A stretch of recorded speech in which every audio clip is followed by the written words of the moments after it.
Thyroid की समस्या तेजी से बढ़ रही है। आमतौर पर महिलाएं इस बीमारी की ज्यादा शिकार होती हैं, लेकिन आजकल पुरुष और जवान लोग भी इसकी चपेट में आ रहे हैं। थायराइड की समस्या न सिर्फ आपको शारीरिक रूप से आपका स्वास्थ्य बिगाड़ती है, बल्कि वजन बढ़ना, नींद न आना, बाल झड़ना, स्किन और यहाँ तक कि मानसिक अवसाद से जुड़ी हुई जो दिक्कतें हैं वो थायराइड से जुड़ी हो सकती हैं। हर साल की तरह इस साल जनवरी भी थायराइड अवेयरनेस मंथ मनाया जा रहा है। आज की कवर स्टोरी में इसी विषय पर करेंगे चर्चा, समझेंगे थायराइड का A to Z बहुत ही खास मेहमानों के साथ। लेकिन पहले ये रिपोर्ट देख लीजिए।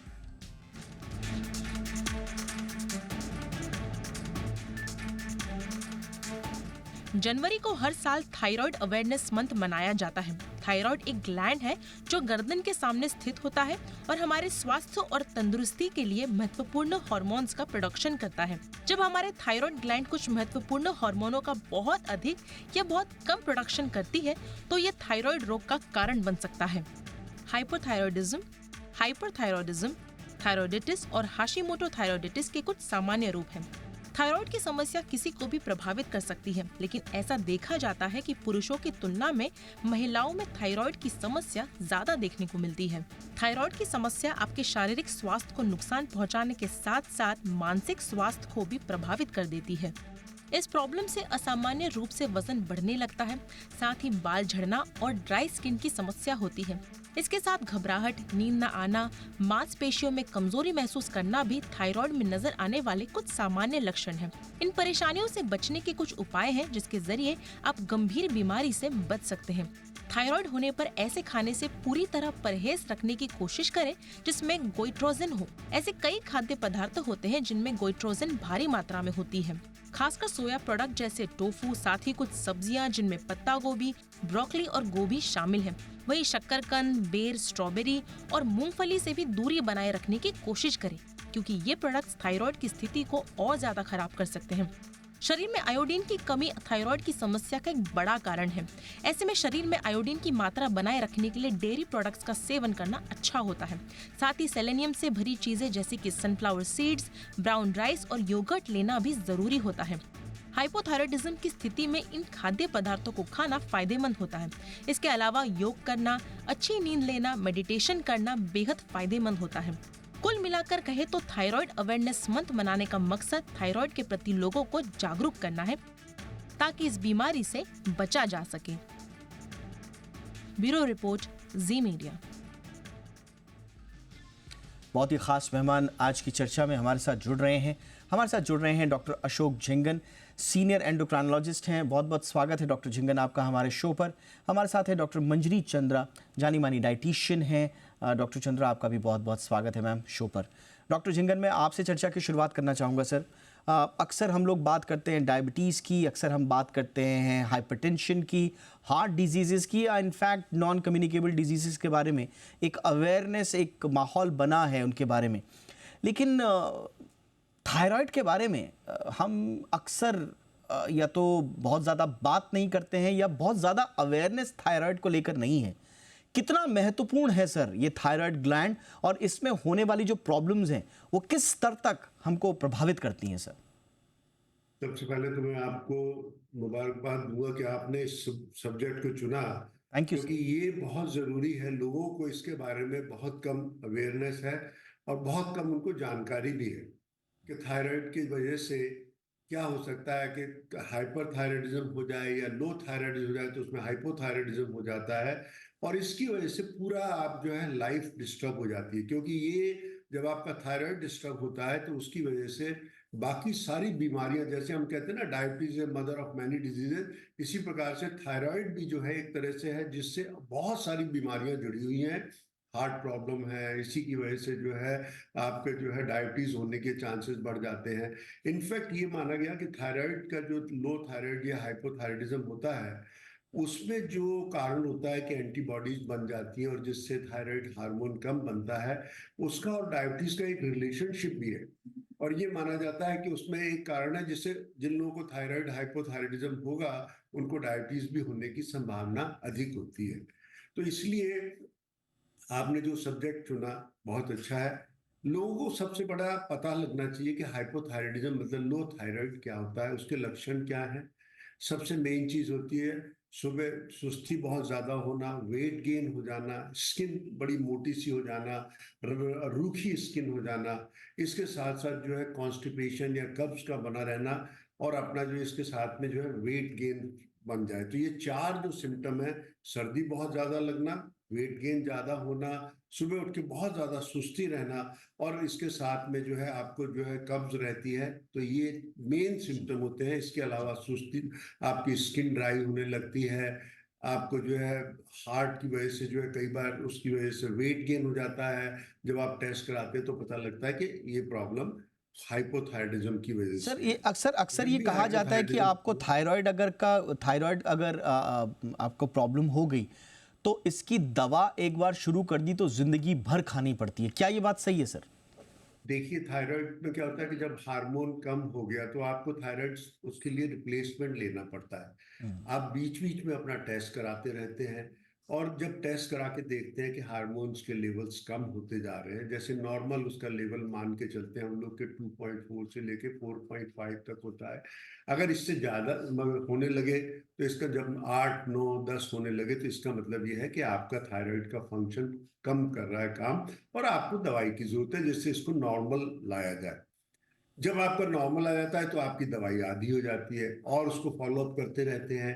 और अगर आगे चल के लगता है तो कई बार ऐसा भी मान के चलते हैं कि जब बिल्कुल नॉर्मल रहे काफी टाइम तक, और उसके साथ में आपके जो पैरामीटर जैसे एंटीबॉडीज वगैरह भी नॉर्मल हैं, तो हम उसको जो है विड्रॉ भी कर सकते हैं, रोक भी सकते हैं। लेकिन आपने बहुत अच्छा सवाल किया। लोगों को ये नहीं पता होता कि दवाई कब खानी चाहिए और कैसे खानी चाहिए। देखिए, ये सबसे ज्यादा मिथ, लोगों को मिथ है, पता नहीं लगता। सबसे मेन चीज क्या है कि जब भी आप दवाई खाएंगे तो सुबह उठ के खाली पेट लेनी चाहिए। इसके बाद 50 मिनट तक चाय भी नहीं लेनी चाहिए। कई लोग क्या होता है, पेंटोसिड गैस की गोली इसके साथ ले लेते हैं, वो नहीं लेनी चाहिए क्योंकि उससे इसका असर खराब हो जाता है। ओके। तीसरी चीज ये है कि जब भी आप दवाई लेते हैं तो हमेशा उसको उसके ढक्कन में लीजिएगा, दवाई गोली को। अगर आप उसको हथेली पे लेते हैं तो उससे मॉइस्चर से, वो अगर बाद में एक गोली तो आपने खा ली और बाकी उसमें अगर वापिस कर देते हो तो सारी टेबलेट भी खराब हो जाती है।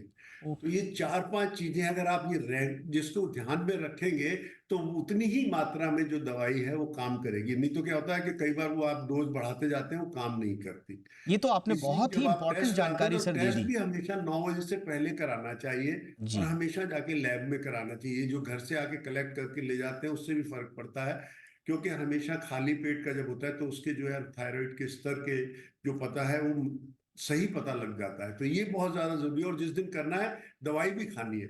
कई लोग क्या करते हैं, दवाई नहीं खाते और टेस्ट करा लेते हैं, तो दवाई भी खानी चाहिए। चार पांच चीजें जो है ये बहुत महत्वपूर्ण है जब आपको सर थायराइड मुझे का लगता है फंक्शन ये इतनी करना है। बुनियादी जानकारी है कि अगर सिर्फ इन्हीं का ध्यान रख लिया जाए तो फिर थायराइड का जो मैनेजमेंट है वो बेहतर हो सकता है। लेकिन थायराइड होने की जड़ क्या है, मैं इस पर भी आऊँगा, लेकिन मैं डॉक्टर मंजरी के पास जाना चाहूँगा। डॉक्टर मंजरी, अक्सर हम देखते हैं कि थायराइड से जुड़े हुए, खाने से जुड़े हुए कई मिथ्स हैं और कई सच्चाई भी इसमें हो सकती हैं। ज़रा हमारे दर्शकों को बताएं। कहते हैं कि साहब जिनको थायराइड है उनको चावल नहीं खाना, उनको गोभी नहीं खानी, उनको ये नहीं खाना, उनको तो कई तरह के रेस्ट्रिक्शंस की बात की जाती है। आजकल तो यूट्यूब का ज़माना है, जितने मुंह उतनी बात, डॉक्टर का भरोसा कोई करता नहीं। फैमिली ग्रुप्स पे जो इधर उधर के मैसेजेस आते हैं उसी में हर कोई डॉक्टर बना हुआ है, दुर्भाग्यपूर्ण से। लेकिन बताएं मैम, किस तरह की डाइट होनी चाहिए और मिथ्स क्या हैं डाइट से जुड़ी हुई? जी, थैंक यू। पहली चीज तो थायराइड एक डेफिशिएंसी डिसऑर्डर भी है। मतलब जो T3 T4 जो एक्टिव हार्मोन्स हैं थायराइड के, उनको बनाने के लिए कुछ माइक्रो न्यूट्रिएंट्स हैं, उनकी जरूरत होती है। जैसे डॉक्टर भी बता रहे थे कि क्या होता है कि कुछ micro nutrients, zinc, selenium, magnesium, iron, folic acid, vitamin B12, vitamin D3, ज्यादातर लोगों को आजकल इन चीजों की कमी है क्योंकि जो हमारा खाना है वो न्यूट्रिशनली डिप्लीट हो गया है। तो जब ये माइक्रो न्यूट्रिएंट्स कम होते हैं और आयोडीन साथ में कम होता है तो thyroid gland enough T3 T4 नहीं बना पाता है, जिसको कि हाइपोथायराइडिज्म बोलते हैं, जब थायराइड स्टिमुलेटिंग हार्मोन की मात्रा बढ़ जाती है। तो पहला जो बुनियादी कारण है थायराइड होने का वो माइक्रो न्यूट्रिएंट डेफिशिएंसी है। तो जब हम थायराइड मैनेजमेंट की बात करते हैं तो जो आप जो भी थायरॉक्सिन या थायरोनॉम या लिवोथायरॉक्सिन ले रहे हैं दवा, उसके साथ इंश्योर करें कि अगर ज़रूरत है तो कुछ दिन के लिए vitamin D, B12, folic acid या मैग्नीशियम का सप्लीमेंट इफ रिक्वायर्ड। अदरवाइज खाने से और धूप से ये न्यूट्रिएंट्स पूरे तरह से जब आप लेंगे तो आपका थायराइड बराबर से हार्मोन्स बना पाएगा। ओके। एक दूसरी चीज जो लोगों को नहीं पता वो ये कि एक प्रकार का थायराइड जो होता है उसको हम ऑटो इम्यून थायरोडाइटिस कहते हैं, हाशिमोतोस बोला जाता है नॉर्मल भाषा में। और वो हो जाता है जब हमारे इम्यून सिस्टम हाइपर एक्टिव हो जाता है। तो जिन लोगों को रिपीटेड इन्फेक्शंस होते हैं या जो लोग बहुत ज्यादा एंटीबायोटिक्स या ड्रग्स ऐसे ही पॉप कर लेते हैं प्रॉपर प्रिस्क्रिप्शन के बिना, या जिन लोगों को एक तरह का हाइपर एक्टिव इम्यून सिस्टम है कि ऐसी चीजें खा रहे हैं कि इम्यून सिस्टम फ्लेयर अप हो रहा है, जैसे एलर्जेनिक फूड्स है, बहुत ज्यादा बाहर का खाना, प्रोसेस्ड पैकेज्ड फूड, तो उससे हमारा इम्यून सिस्टम हाइपर एक्टिव हो जाता है और and it can cause a form of thyroid called Hashimoto's और ऑटो इम्यून थायरोडाइटिस। तो दूसरा एक और कारण भी है थायराइड का जो है इन्फ्लेमेशन या ऑटो इम्यूनिटी, और उसको हम अपने प्रॉपर खाना और पुअर क्वालिटी फूड को एलिमिनेट करके एड्रेस कर सकते हैं। तो दो पार्ट्स हैं न्यूट्रिशन में, एक माइक्रो न्यूट्रिएंट जो रिक्वायर्ड है नॉर्मल थायराइड फंक्शन के लिए, वो जरूरी हो।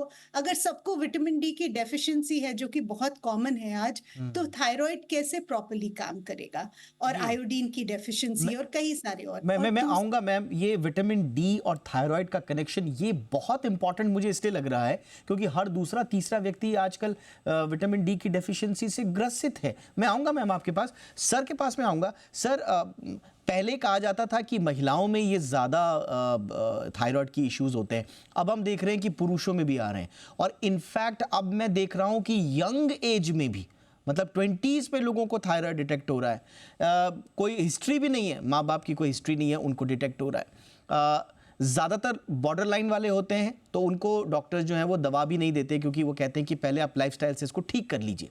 ऐसे लोगों को क्यों थायराइड हो रहा है सर? पहली बात तो ये, और दूसरा जो बॉर्डर लाइन वाले हैं उन जिनको दवा नहीं लेने के लिए कहा गया है वो फिर कैसे इसको मेंटेन करें, मैनेज करें अच्छे से सर? देखिए, अभी जो डाइटिशियन महोदय ने बहुत अच्छी बात कही कि जो है टाइप जो इसमें थायरोडाइटिस जिसको हम लोग काफी कॉमन होता है, इसमें ऑटो एंटीबॉडीज बन जाती हैं, ऑटो इम्यून जिसको कहते हैं, उसकी वजह से ये जो माना जाता है कि यंग जनरेशन जो अब हो रही है 20 ईयर्स में, इस मतलब दो लोग जनरली एडोलेसेंट के बाद में इन यंग गर्ल्स के अंदर अभी भी इंसिडेंस गर्ल्स के अंदर ज्यादा है, फीमेल्स में ज्यादा है, हालांकि मेल्स में भी अब देखने को मिल रहा है। लेकिन ये जो थायरोडाइटिस जिसको कहा जा रहा है, मैंने शुरू में भी आपसे कहा था कि आजकल उन्होंने ये देखा कि इसके अंदर कहीं ना कहीं या तो कोई केमिकल है या कोई ऐसा जो सिस्टम है जिसकी वजह से इम्यूनिटी कम हो जाती है। ठीक। अभी जो लेटेस्ट उसमें अभी रिसर्च चली है उसमें उन्होंने ये देखा कि ग्लूटिन, इवन जो गेहूं है उसके अंदर जो ग्लूटिन होती है, ग्लूटिन की सेंसिटिविटी की वजह से भी ये जो एंटीबॉडीज बन जाती हैं और उससे जो है थायराइड की इन्फ्लेमेशन हो जाती है। और इसलिए कई पेशेंट्स को हम लोग ये कहते हैं कि आप जो है गेहूं बंद कर दें, और ये देखते हैं कि 6 मंथ्स के अंदर उनके थायराइड में काफी इंप्रूवमेंट हो जाता है। तो ये जो ऑटो एंटीबॉडीज हैं उनमें जो है ऐसा एक रीजन उनको ये पता लग गया कि ग्लूटिन सेंसिटिविटी की वजह से भी हो सकता है। बाकी और कई सारे जैसा भी डेफिशिएंसी और आयोडीन डेफिशिएंसी जिससे थायराइड हो जाता है, ये तो है ही है। लेकिन ये है कि सबसे पहली चीज यही है कि अगर आपके लेवल्स ज्यादा हैं, आपको क्लिनिकल उसके सिम्टम्स हैं, तब आपको दवाई की सलाह दी जाती है। जैसे अगर किसी पुरुष के अंदर अगर वो लेवल फर्ज करिए 7 या 8 है और उसमें TSH जो इतना आ रहा है और उसमें जो है उसको कोई सिम्टम नहीं है, तो हम लोग वेट करते हैं, उसको कहते हैं कि पहले आप डाइट पे थोड़ा रिस्ट्रिक्शन करिए। और जैसा भी डाइटिशियन महोदय बहुत अच्छा बता रही थी, गोभी है, पत्ता गोभी है, ब्रोकली है और सोया प्रोडक्ट्स हैं, इनको थोड़ा सा अवॉइड करते हैं क्योंकि ये जो है थायराइड के हार्मोन्स के बनाने के अंदर उसको जो इंटरफेयर करते हैं और उससे जो है आपकी प्रॉब्लम थोड़ी बढ़ सकती है। तो इसलिए इस तरह का जो खान पान है उसको थोड़ा ठीक किया जाएगा। दवाई अगर आपको लगता है कि सिम्टम्स अगर हैं तो दवाई लेने की आवश्यकता है और दवाई लेनी ही चाहिए जी। क्योंकि उससे आपकी क्वालिटी ऑफ लाइफ इंप्रूव होती है। ऑलराइट, मैं एक छोटा सा ब्रेक ले रहा हूँ। ब्रेक के उस पार हम जो ऑडियंस का जो हमारा पोल है उनकी भी हम समझ को थोड़ा सा देखेंगे कि थायराइड पर वो क्या कह रहे हैं, और साथ ही साथ हम ये भी समझने की कोशिश करेंगे कि थायराइड को एक तो अवॉइड कैसे करें। थोड़ा डॉक्टर्स ने दोनों ने बताया कि आप खान पान से दूर रह सकते हैं, लेकिन एक जो आज की डेट में बहुत इम्पॉर्टेंट है वो है स्ट्रेस, जिससे हर कोई ग्रसित है। तो क्या स्ट्रेस का थायराइड से कोई कनेक्शन है, इस पर भी करेंगे बात। एक छोटे से ब्रेक के बाद पोल भी होगा।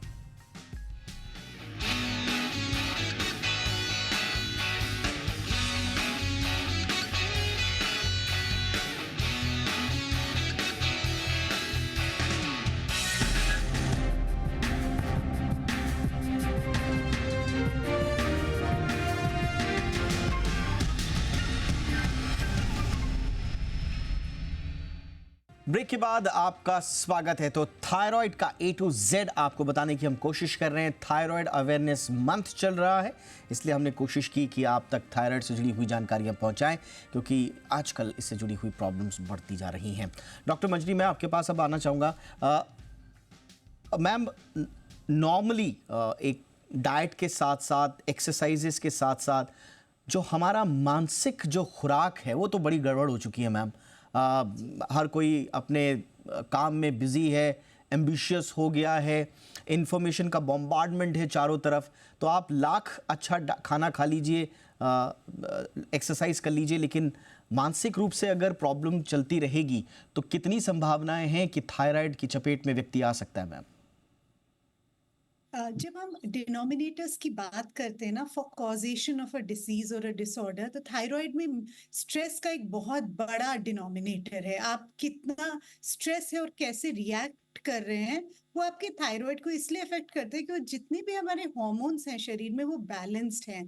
जब हम स्ट्रेसफुल होते हैं, जैसा आप बता रहे थे कि वक्त नहीं है, लोग बहुत डेडलाइंस मीट करने की कोशिश कर रहे हैं, जरूरत से ज्यादा काम है, साथ के साथ बराबर से नींद नहीं आती, सोते हैं तो पीसफुली सो नहीं पाते, जिसको हम डीप स्लीप बोलते हैं। तो इन सब का हमारे हार्मोन्स पे असर पड़ता है, एड्रीनल हार्मोन्स पे, थायराइड हार्मोन्स पे, और बॉडी की एफिशिएंसी के साथ कम होने के साथ साथ बहुत सारी और चीजें। एक सिंपल एग्जांपल है, जब मैं स्ट्रेस्ड हूं तो मेरा डाइजेशन भी प्रॉपर नहीं है, असिमिलेशन ऑफ न्यूट्रिएंट्स भी बराबर से नहीं है, इन्फ्लेमेशन जो कम होना चाहिए शरीर में वो स्ट्रेस के साथ बढ़ जाता है। तो जब इन्फ्लेमेशन बढ़ गया है, डाइजेशन पुअर है, एब्जॉर्प्शन ऑफ न्यूट्रिएंट्स नहीं हो रहा, और साथ के साथ हमें स्ट्रेस के कारण और हार्मोन्स भी गड़बड़ हो रहे हैं, तो थायराइड भी बराबर से काम नहीं करेगा। इसीलिए जैसा आप बता रहे थे कि बहुत यंग पॉपुलेशन में भी अब हम अपनी क्लिनिक्स में देखते हैं थायराइड, यंग बच्चों में 16-18 साल की गर्ल्स में भी अब थायराइड रिपोर्ट हो रहा है। जी। तो ये स्ट्रेस से रिलेटेड है, ये पुअर लाइफस्टाइल से रिलेटेड, लैक ऑफ स्लीप एक बहुत बड़ा इसमें कंपोनेंट है।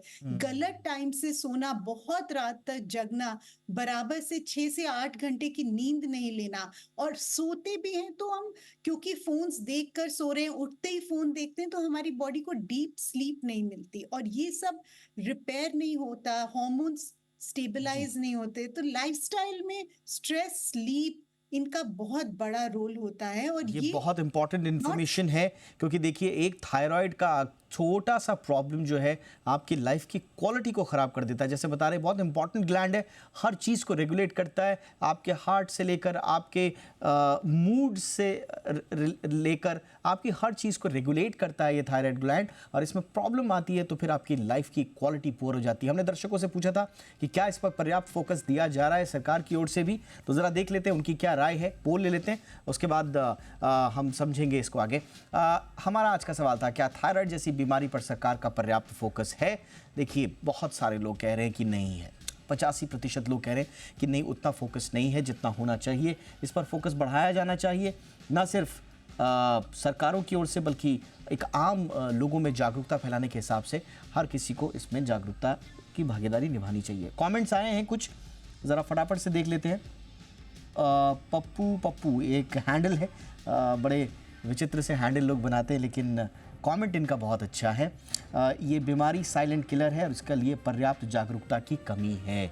ये है बहुत अच्छा एक कमेंट। और इसी के साथ अभिषेक 5079 ये एक हैंडल है, कुछ असर नहीं होगा क्योंकि भारत न्यूट्रल है और मेरे हिसाब से ये, माफ़ कीजिएगा, दूसरी जगह है ये पाटीदार गोल्डी एक हैंडल है। हार्ट और थायराइड दोनों पे सरकार का ध्यान नहीं है, ये इनका नज़रिया है। हालांकि हार्ट को लेकर जितनी जागरूकता, कैंपेन्स और बातें हुई हैं, ये हम कह सकते हैं कि हार्ट को लेकर जागरूकता बढ़ी है, सरकार का फोकस भी बढ़ा है, लेकिन हाँ, थायराइड को लेकर संभवतः अब और ज़्यादा जागरूकता की ज़रूरत है। डॉक्टर झिंगन, जाते जाते सर क्या कहना चाहेंगे उन लोगों के लिए जो लोग स्ट्रेस में रहते हैं, लाइफस्टाइल ठीक नहीं है, बाद में थायराइड की एक बार चपेट में आ गए तो अब जैसा मैंने कहा कि अलग अलग बीमारियों की चपेट में तो आता ही है व्यक्ति, लेकिन ओवरऑल जो लाइफ है उसकी क्वालिटी ख़राब हो जाती है। ख़ास तौर से लोग अवसाद, चिंता की वजह से थायराइड के चपेट में आते हैं, लेकिन जब थायराइड की चपेट में आ जाते हैं उसके बाद चिंता, अवसाद और बढ़ जाता है क्योंकि उनका स्ट्रेस से डायरेक्ट रिलेशन है। तो सर क्या कहना चाहेंगे यंगस्टर्स को, नई जनरेशन को थायराइड को लेकर? सर आपने बिल्कुल सही कहा, स्ट्रेस जो है एक विशियस सर्कल है। जब आपका स्ट्रेस बढ़ता है तो उसकी वजह से क्या होता है कि आपके स्ट्रेस हार्मोन्स बढ़ जाते हैं, ग्लूकोकॉर्टिकॉइड्स जिसको कहते हैं, और वो टीएसएच हार्मोन्स को कम करते हैं। जब आपका स्ट्रेस बढ़ता है तो स्ट्रेस की वजह से आपका मेटाबॉलिज्म स्लो हो जाता है, और जब मेटाबॉलिज्म स्लो हो जाता है तो उसकी वजह से वेट गेन होने लगता है। और यही कारण है कि दोनों चीज़ों की वजह से आपके T3, T4 जो मेन हार्मोन्स हैं वो कम होने लगते हैं, और जो अपने हाइपोथायराइडिज्म की जो बीमारी है वो बढ़ने लगती है। सबसे बहुत अच्छी बात यही है कि अपना मानसिक तनाव कम करने के लिए दो चीजें हैं। स्लीप वेल, कम से कम 7 से 8 घंटे की नींद अच्छी होनी चाहिए। और जैसा आपने कहा, आजकल एक नया फैशन है हमारे यंगस्टर्स में कि वो रात को पढ़ते हैं। आप मतलब जो है 10-11 बजे 12 बजे से पढ़ेंगे, और उसमें तो आपका जो एक सर्केडियन रिदम है, हमारी बॉडी एक रिदम से चलती है, उसके हिसाब से जो हमारे हार्मोन्स होते हैं, जैसे शाम के टाइम के जो हार्मोन्स होंगे वो डिफरेंट तरह के हार्मोन्स हैं, डे टाइम के लिए अलग हार्मोन्स हैं। हम उसको जो सर्केडियन रिदम है उसी को डिस्टर्ब कर देते हैं। तो इसलिए सभी लोगों से मेरा यही है कि अगर आपको सबसे पहले पता लगे, अगर आपके ये सिम्टम्स, तो आप अपना टेस्ट कराइए। नंबर दूसरा, अगर टेस्ट है तो दवाई से बचने की जरूरत है, अपनी दवाई खाइए, क्योंकि धीरे धीरे मात्रा कम हो जाती है, स्टेज में बंद भी हो सकती है। तीसरी चीज, प्रॉपर टाइम और उसका वो होना चाहिए। चौथा, अपना रिलैक्स रहिए, अपना रेगुलर एक्सरसाइज करिए, क्योंकि एक्सरसाइज का बहुत बड़ा इंपॉर्टेंस है हर बीमारी में, और चाहे वो डायबिटीज की हो, चाहे वो मोटापे की हो, चाहे वो थायराइड की है। So relax, sleep well, take your medicines, and अपना जो है खान पान सुधारिएगा। बिल्कुल, यानी कि ओवरऑल लाइफस्टाइल में आपको तब्दीलियां करनी है। इन लाइफस्टाइल में अगर आपने तब्दीलियां कर दी तो जिंदगी भर की जो वो टैबलेट आपको खानी पड़ती है उससे आप बच जाएंगे, और तमाम तरह की बीमारियां। मैम, वक्त मेरे पास बहुत कम है, क्विकली मैम, जो हाइपोथायराइडिज्म की मैं बात कर रहा हूँ, बहुत सारे लोग हमसे ये पूछ रहे हैं कि इसमें क्या खाएं। कोई कहता है गोभी, मूंगफली, इन सब चीज़ों से दूर रहना है, क्या खाना है मैम और क्या नहीं? क्विकली। न्यूट्रिशनली डेंस फूड खाना है। पहली चीजें हरी सब्जियां, फल, वो सबसे पहले आते हैं। गुड क्वालिटी फैट्स, अच्छी क्वालिटी के फैट्स जैसे कोकोनट है, नट्स एंड सीड्स हैं। सीड्स में बहुत सारा माइक्रो न्यूट्रिएंट्स होते हैं, तो वो आप खाएं। उसके अलावा जितनी भी ऐसी कलरफुल वेजिटेबल्स और फ्रूट्स हैं वो लें। कुछ गुड क्वालिटी जो हमारे मिलेट्स होते हैं, खड़ा अनाज, मोटा अनाज जिसको हम बोलते हैं, रिफाइंड नहीं है जो, वो ले सकते हैं। व्हीट को हो सके तो अवॉइड करें। जो आपने क्रूसीफेरस वेजिटेबल्स की बात करी, ब्रोकली, कैबेज, कॉलीफ्लावर, इनमें गोइट्रोजन्स होते हैं, इसलिए थोड़ा हमें अवॉइड करना है। बट अगर आप इनको बराबर से कुक करते हैं तब आप इनको ले सकते हैं। सोया डेफिनेटली अवॉइड करते हैं, बिकॉज सोया इज हाईली इन्फ्लैमेटरी। तो सोए किसी भी फॉर्म में जब तक फॉर्मेंटेड ना हो, अवॉइड करना बेटर होगा। And nuts and seeds, good fats, vegetables और कलरफुल फ्रूट्स एंड वेजिटेबल्स, ये सबसे अच्छी चीजें हैं खाने के लिए। जब किसी को कोई लड़ रहा है, और धूप ले, विटामिन डी की अगर आपको कमी है तो उसको जरूर पूरा करें। आउटडोर जरूर आए थोड़ा। Absolutely, thank you so much doctor Ashok Jhingan, आपने वक्त निकाला सर हमारे लिए। बहुत बहुत शुक्रिया doctor Manjari Chandra, thank you so much ma'am वक्त निकालने के लिए आपका।